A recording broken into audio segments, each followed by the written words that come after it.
ချိန်ကိုက်ဘန်နဲ့အင်တာဗျူးကိုချပြလိုက်တဲ့ UFC နဲ့1ချန်ပီယံရှစ်အခုလုံးရဲ့ဂုတ်ကြီး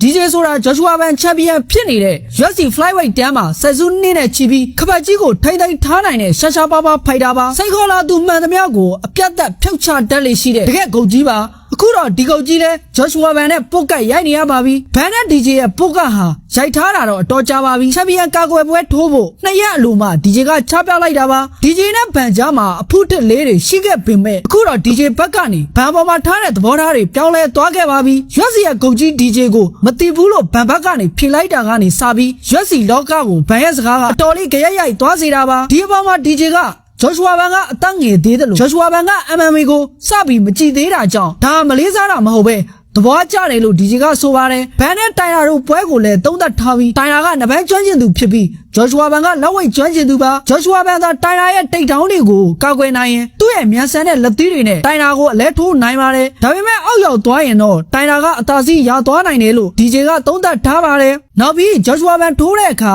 ဘောင်းမီကိုအပေါ်ဆွဲတင်တတ်တဲ့ Dustin Poirier နဲ့တူတဲ့အလေးချုပ်ကိုသတိထားမိတယ်လို့ပြောပါတယ်။ Joshua Ban ကပွဲဆော့ခြင်းမှာပြိုင်ဘက်ရဲ့အကွာဝေးနဲ့အမြန်နှုန်းကိုအကဲခတ်ဖို့အတွက်အတက်မုတ်ကိုချက်ချင်းမဝင်ပဲအချက်ယူလက်ရှိတာတကယ်ကိုကောင်းတဲ့အချက်ပဲဆိုပြီးချီကျူးသွားပါသေးတယ်